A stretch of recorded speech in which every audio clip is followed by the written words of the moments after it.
Welcome back to the Red Booth Show, and I'm here with Todd Tucker, who is a master special effects guy, and he's worked on so many movies.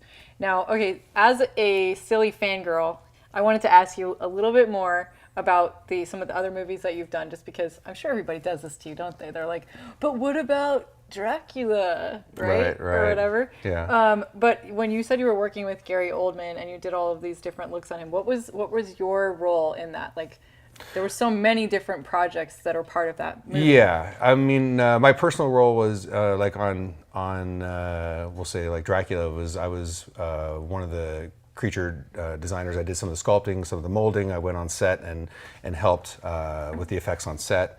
So you would come up with how they would look. That one actually, the majority of the characters for that one was designed, I believe, by a guy named Mitch Devane, and I think Miles Tevis. They were like the head designers at the studio. So when I first, because that was one of my first projects, when I came in, I was kind of the grunt at that time. These guys were. How did you get onto that? That's your first project. It's luck. It's getting into the right place at the right time. It's very much timing with everything. But that was one of my first ones. So I really, on that one, I was really learning and observing and understanding how it all worked, and the politics of doing on-set work and all that too. Right, because you have all these people and you have to decide what the final thing's going to be, and there's probably a lot of like creative. There's a lot involved. I mean, especially.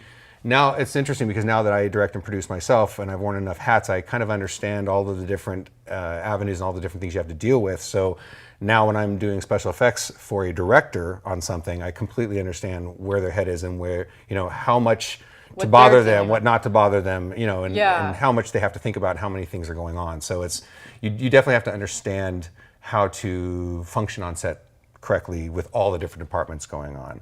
But the effects is just a small part of a huge production going on. So you got to be on top of it. You can't be late with anything. You have to be 110% ready for everything. Wow. Yeah.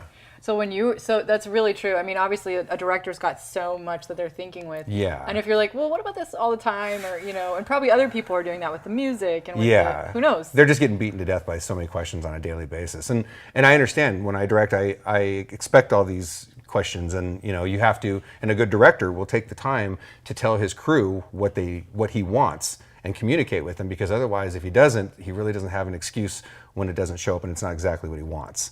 So a director has to also take that time to communicate his vision to each department, but you just have to get in there and make it fast and not take up too much of their time. That's very good advice, though. Yeah, make sure you really get all of what they need so it's understood first ahead of time, so you don't waste time. Right, because things are moving fast and time is money on set, and you do not want to waste anybody's time or money because you will hear about it.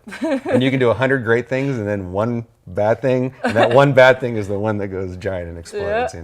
Totally, it's like a train going off the rail. It is. Yeah, absolutely. So cool. So you were on that as like sort of your apprenticing and learning. Yeah, I was learning a lot on that show. And then I started heading up a lot of my own shows where I would basically design and create the characters, sculpt them, and I still kind of kept my hands in a lot of the different aspects of it, like molding and painting and all the different things, because I just enjoy doing it. It's just creative, fun stuff. So I kept my hands in it, but mainly I was supervising and designing and sculpting a lot of the characters once I got to the point where I was doing my own projects and my own shows. Cool. Yeah. So you do a lot of stuff like in clay first? Yeah, you sculpt the majority of stuff. Like if you're creating a puppet or a makeup, a lot of times you bring the actor and you'll do a head cast, so you have a starting point of the actor, and then you build it up in clay and you create the look of whatever that character is going to be in clay. That gets molded, and then you can reproduce that clay look in whatever material you want, whether it's foam or silicone or whatever. And then if you're using it on a head cast, it's perfectly fit to that actor. So that's why whenever we do a movie, that's right. So they put that whole thing on your face. Yeah, the whole thing where you got to sit there. They can't breathe. No, they can breathe. But straws up your nose. Yeah, they don't do that anymore. No, they don't. No, that's really dangerous, actually. I don't know why the heck they ever did that in the beginning, but it's a horrible thing to do. So you just got to watch that. How do they even get those off your head? Like, would it pull out all your hair? No, because you do a bald cap first, and you get all the hair underneath the bald cap, so Smart. It doesn't. And you Vaseline everything up. Luckily, I don't work in that industry because I would just fuck everything up. Well, some people do. It's not always perfect, I'll tell you that. Yeah. That's awesome. Yeah. So you don't deal necessarily with like graphics, like like effects. It's all like handmade stuff, kind of. Pretty much. Years ago, we actually we had a company that I didn't own. I was just one of the artists at, and we actually opened up a visual effects company, and we did all the visual effects and the practical effects for Mel Gibson's The Passion of the Christ. Whoa. So we got. I understood. I got a real That's good a understanding. huge movie. Yeah, that was a big one. And I He's got a just real mentioning it at the end, like just a no little big film, deal, you know. throw it out. Yeah. But I got a real good understanding personally of how to combine computer effects with Like practical. crowds, right? I'm thinking. Yeah, lots of stuff. Lots Miniature of- sets where we would shoot people against green screen and actually put them into the miniature sets. Fake fire, fake, just all kinds of stuff. But because the company was the practical and the visual effects, we actually came up with new ways of doing stuff, and then it gave me a great understanding of how to combine that stuff. So now for our films, we know exactly how to make all this stuff work. And in the Terror of Hallow, we did 100 visual effects shots, but it's all to enhance the practical characters. So you start off with something practical that's a solid base, and then you enhance it. That way you can't tell where it's where the change is. You like layer it with some sort of graphics. Yeah, it's so cool. It works so well. Wow. Yeah. That's awesome. Yeah, it's fun. It's fun. Well- Nothing can't be done. Everything is possible.